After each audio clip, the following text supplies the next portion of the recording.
도전 황금벨 문제가 남느냐? 내가 남느냐? 대한민국 열혈 건강학도 완모인 헬티고등학교 의학기자와 의학 PD의 빛나는 황금벨을 향한 도전 지금 시작합니다.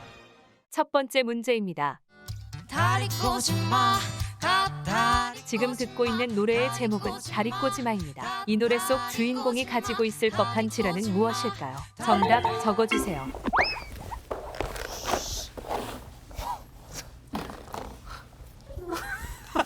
보지 마. 야, 다 보여. 정답판 들어주세요.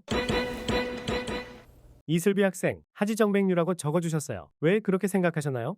제목이 다리꼬지마니까 다리 꼬면 생길 수 있는 다리가 붓고 저린 하지정맥류라고 생각했습니다. 정답은 하지정맥류입니다. 우리 몸 곳곳으로 공급된 혈액이 다시 심장으로 돌아오는 길인 정맥. 그 정맥 안 판막이 손상되어 혈액이 역류하며 늘어난 정맥이 피부 밖으로 보이게 되는 것이 바로 하지정맥류인데요. 잘 맞추셨습니다.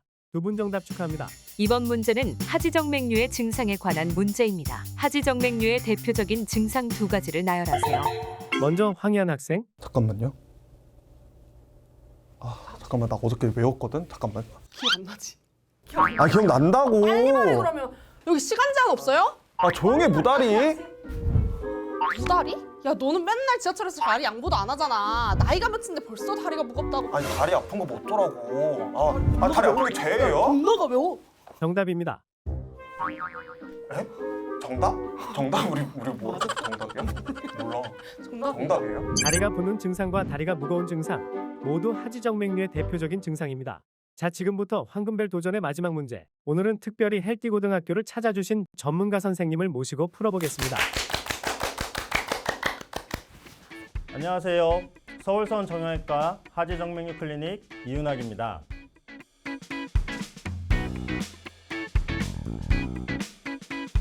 문제 드리겠습니다. 마지막 문제는 하지정맥류 방치 시 나타날 수 있는 위험성에 대한 것입니다. 흔히 하지정맥류를 떠올리면 다리에 구불구불한 혈관이 튀어나오는 질환으로 알고 있는데요. 혈관 돌출이 없다면 하지정맥류가 아닐까요? 정답 OX로 맞춰주세요. 정답판 들어주세요. 아깝게도 틀렸습니다. 아니, 근데 이거 맞는데? 아니, 혈관 돌출돼야 하지정맥류죠. 아니, 우리 엄마가 하지정맥류거든요. 근데 혈관 도출돼 있어. 그래, 혈관 엄마가 돌출돼야 그렇게 하지정맥류야. 말했었어. 맞아. 이게 맞아. 맞아. 선생님이 우리 틀린 있어요. 거 아니에요? 아이고 이 녀석들 아직 하지정맥류 한참 더 배워야겠네. 얼른 교실로 와. 가자, 야, 가자. 가자. 씨. 네, 맞습니다. 맞습니다. 그래. 얘는 좀 배워야겠다. 아니, 근데 진짜 저희 엄마 다리 부분 꾸불꾸불꾸불한데 그게 하지정맥류로 했거든요, 분명히. 그것도 맞죠? 오, 돌출이 있어야 하지정맥류라고. 저희가 질문 엄청 많이 들고 왔습니다. 저도 진짜 많이 준비했어요. 오늘 다 물어보시고 오늘 마지막 수업입니다 이제. 네. 오늘 하지정맥류 전부 다 끝내고 갑시다 우리. 네. 그럼 하지정맥류가 뭔가요, 선생님? 하지정맥류에 대해서 제대로 알려주겠습니다. 사실 하지정맥류는 혈관이 구불구불하게 튀어나온 증상을 주로 이야기합니다. 이 증상을 유발하는 원인 질환이 바로 정맥 부전인데 곧 정맥순환 기능에 문제가 생겼다는 것을 의미합니다. 정맥은 노폐물, 이산화탄소를 빼주는 하수도의 기능을 하는데 이 기능에 문제가 생기니까 배수는 안 되고 정맥혈은 고이면서 약한 혈관을 부풀리는 일이 발생하는 것입니다. 이것을 바로 하지정맥류라고 칭하는 것이고요. 그런데 우리 감기 걸린 사람들이 콧물만 납니까? 기침도 나고 몸살도 같이 날 수 있는 것처럼 하지정맥류와 더불어서 동반된 증상이 나올 수 있는 겁니다. 그 대표적인 증상이 부종, 쥐남, 통증, 저림, 시림, 열감 등입니다. 이런 증상들은 특히 야간에 심하게 발생하기도 하는데요. 이것은 곧 숙면을 방해하는 어려운 증상이기도 합니다. 저도 잘 때 다리에 쥐가 나거든요. 혹시 좀 의심해야 하는 사람들이 또 따로 있을까요? 하지정맥류에 잘 걸리는 사람은 따로 있습니다. 특히 유전적인 부분이 아주 중요하게 작용하는데요. 나의 부모님이나 형제 자매에게 하지정맥류가 있거나 동반된 증상이 있는 경우라면 본인도 질환을 가지고 있을 가능성이 매우 높습니다. 또한 여성 호르몬의 영향으로 남성보다 여성에서 2배 이상 높게 발병될 확률이 있고, 오래 서 있거나 앉아있는 직업군에서는 더 잘 걸립니다. 더하여 여성의 경우에는 임신을 하게 되면 하지정맥류에 걸릴 위험이 더 높아지고, 나이가 들어가면서 정맥벽의 탄력이 줄고 약해지기 때문에 나이가 들어가면서 하지정맥류에 걸릴 위험성은 더 증가하게 됩니다. 근데 선생님, 그 하지정맥류 증상 중에 그 혈관 돌출이 대표적이기는 하지만 그게 없어도 하지정맥류일 수도 있다고 하셨는데, 증상이 없으면 하지정맥류인지 모르고 그냥 지나갈 수도 있을 것 같아요. 맞아.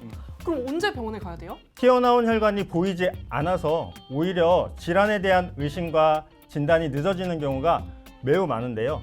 특히 다리가 쉽게 피로해지거나 쥐가 나고 붓는 증상이 발생할 때는 혈관 돌출이 없는 정맥순환장애, 즉 정맥 부전을 의심하고 전문적인 진료를 꼭 받아보시길 바랍니다. 근데 저희 엄마 보면요, 그 정맥순환제나 그런 압박 스타킹 이런 걸로 좀 관리하시는 걸 제가 봤거든요. 이런 방법으로 좀 치료가 되기는 하는 건지. 초기의 하지정맥류라면 약물 복용, 압박 스타킹 등의 보존적 치료를 통해 악화되지 않도록 관리하는 것이 가능합니다. 하지만 정맥류가 어느 정도 진행된 상태라면 근본적인 치료가 필요하죠. 하지정맥류는 치료하지 않고 방치하면 점점 증상이 악화되는 진행성 혈관 질환으로 판막 부전 등 두드러지는 정맥 손상이 나타나는 시점부터는 이전의 상태로 회복되는 것이 어렵기 때문에 증상 초기에 정확한 진단을 통해서 적절한 치료를 받는 것이 매우 중요합니다.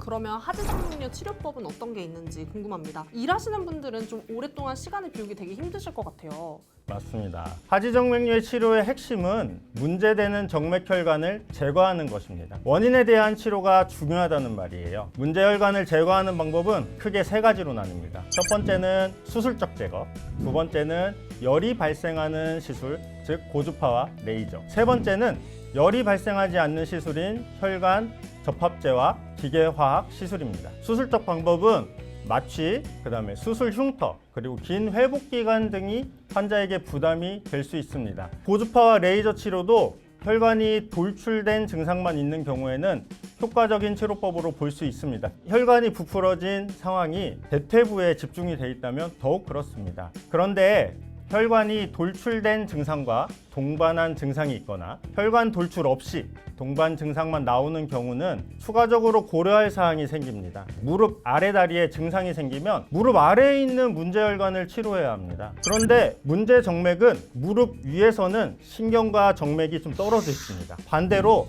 무릎 아래에서는 신경과 정맥이 이렇게 딱 붙어서 주행을 합니다. 그래서 무릎 아래의 정맥을 열이 발생하는 치료로 하게 되면 신경 손상의 가능성이 높아지게 됩니다. 이때 바로 열이 발생하지 않는 치료 방법이 장점을 발휘하게 되는 것입니다. 특히나 의료용 접합제를 이용한 원인 혈관 치료는 인체에 무해한 의료용 접합체를 활용하여 작은 절개만 시행하기 때문에 마취나 멍, 흉터 등 위험 부담이 적고 회복 기간 또한 짧은 것이 특징입니다. 임상 연구에 따르면 시술 후 일상생활로 복귀하는 데 걸린 기간이 발거술은 4.3일, 레이저는 3.6일, 고주파는 2.9일, 의료용 접합제는 1일 이내로 나타났습니다. 우선 증상이 나타나면 빠르게 병원에 방문해서 검사를 받고 의료진과 충분히 상의해서 개인 상태에 맞는 치료법을 결정하는 것이 바람직합니다. 선생님, 저 질문이요. 근데 그 의료용 접합제는 사실은 그래도 이물질인 건데 그걸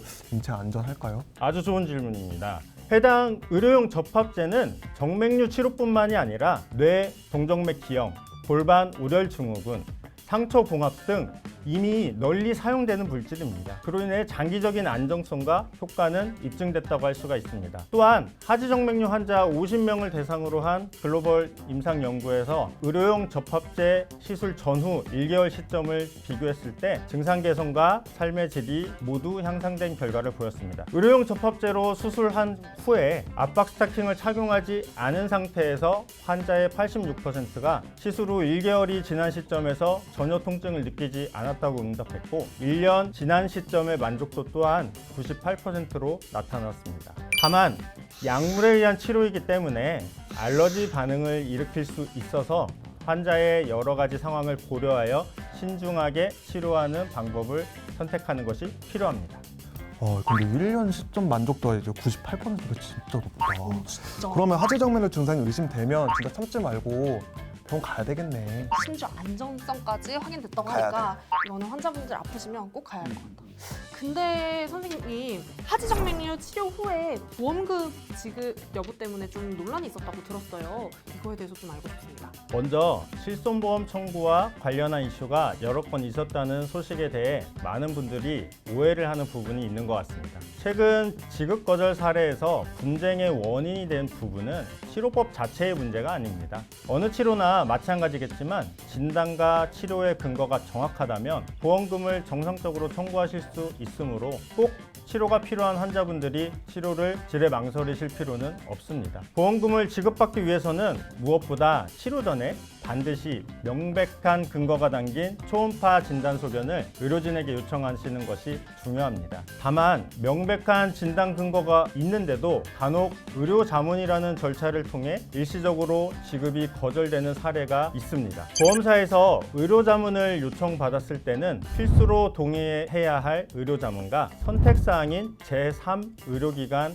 의료 판정에 해당하는 의료자문 중에서 어느 것인지 구별하고 대응하시는 것이 좋습니다. 필수적인 의료자문은 환자의 치료를 담당한 주치의에게 자문을 구하는 것을 의미하며 환자와 보험사 간 이견이 있을 경우에는 제3 의료기관에서 판정을 구하는 의료자문과는 별개의 것입니다. 후자의 경우에는 환자를 직접 본 의사의 진료를 환자를 본 적이 없는 제3의 의료기관의 의사가 평가하는 것이므로 환자가 필수적으로 동의해야 하는 사항이 아닙니다.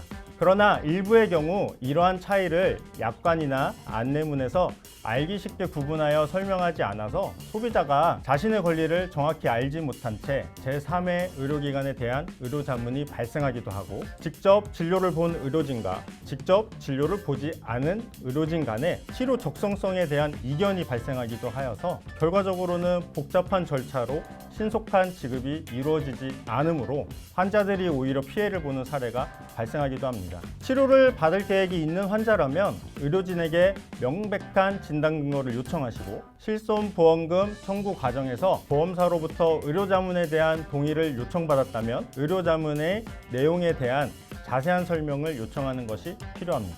와, 진짜 환자들한테 좋은 정보다. 저 이제 황금벨 울릴 수 있을 것 같아요.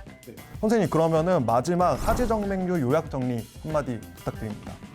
환자분들이 치료법을 선택할 때 먼저 고려해야 할 것은 환자의 정맥, 판막, 부전 유무, 정맥류의 분포, 합병증 유무 등에 따른 증상 형태입니다. 추가로 미용적인 문제, 마취와 입원 등의 다양한 요소를 의료진과 충분히 협의해서 치료법을 결정하는 것이 바람직합니다. 선생님, 오늘 수업 끝난 거죠? 오늘 수업 감사합니다. 그래요. 그러면 우리 모두 황금벨을 울리러 출발합시다. 출발!